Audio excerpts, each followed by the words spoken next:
Bonjour les élèves du CE7, je suis votre camarade Merim El Falah. Je tiens à vous expliquer comment se fait le transport du sang dans l'organisme et la mise en mouvement du sang, le cœur. Commençons par le transport du sang dans l'organisme. L'organisme fonctionne en partie grâce au sang qui l'alimente. Le sang est transporté dans l'organisme au niveau de vaisseaux sanguins. Il existe 3 types de vaisseaux sanguins dans l'organisme. Les veines. Ce sont des gros vaisseaux sanguins visibles qui amènent le sang des organes vers le cœur. La veine est donc un vaisseau arrivant du cœur. Les artères. Ce sont des gros vaisseaux sanguins qui amènent le sang du cœur aux organes. Donc l'artère est un vaisseau partant du cœur. Les capillaires. Ce sont des petits vaisseaux sanguins qui font la liaison entre les veines et les artères. Le sang circule donc dans un seul sens dans les organes, des artères aux veines en passant par les capillaires en formant un système clos. Comme vous le voyez dans cette photo, les veines sont représentées par la couleur bleue et les artères par la couleur rouge.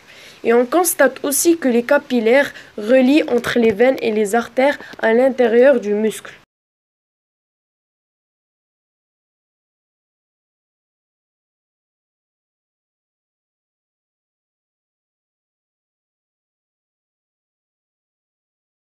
Le cœur est un organe creux composé de 2 parties indépendantes, séparées par une cloison. Partie droite qui contient du sang désoxygéné et la partie gauche qui contient du sang oxygéné. Ces parties sont composées de 2 cavités.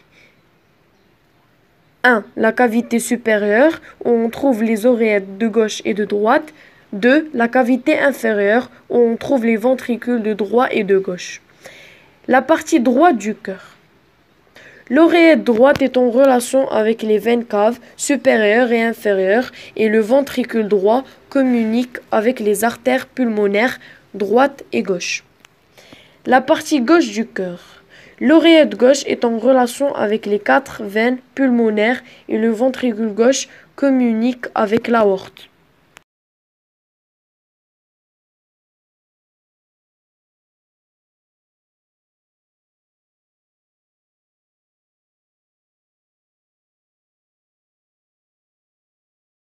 Quand on injecte de l'eau dans la veine pulmonaire, elle ressort par l'artère aorte.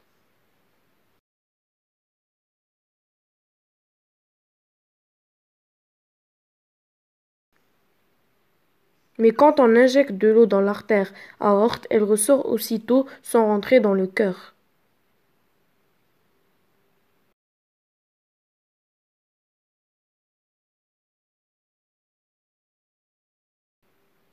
Quand on injecte de l'eau dans la veine cave, elle ressort par l'artère aorte.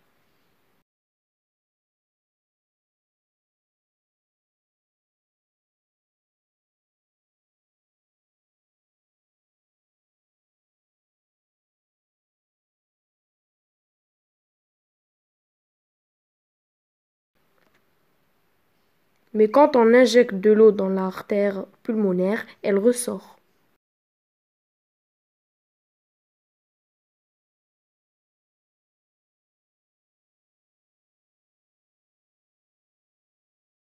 Les artères font sortir le sang du cœur et c'est les veines qui font entrer le sang dans le cœur.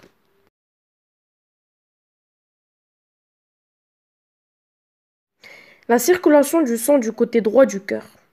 Le sang désoxygéné qui arrive des organes va arriver dans l'oreillette droite par 2 grosses veines, la veine cave supérieure et la veine cave inférieure. Puis le sang va circuler dans le ventricule droit et va être projeté par 2 artères pulmonaires, gauche et droite, direction les poumons.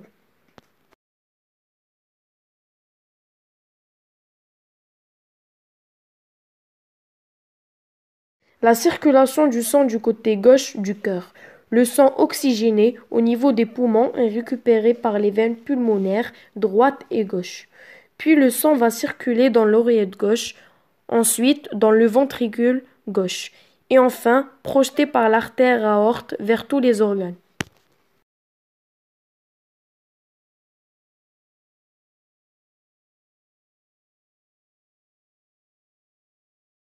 Les valves cardiaques.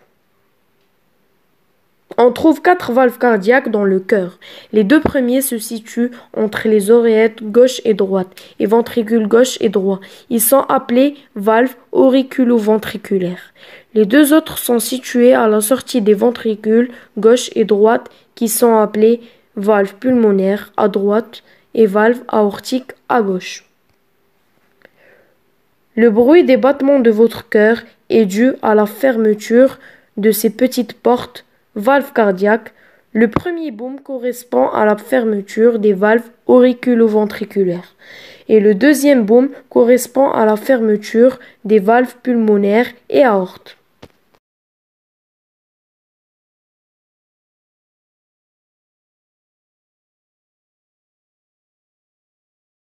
La contraction et le relâchement. La systole est la phase de contraction du cœur, où le sang est expulsé vers le système cardiovasculaire. La diastole est lorsque les cavités du cœur se remplissent à nouveau de sang avant la phase d'éjection du sang.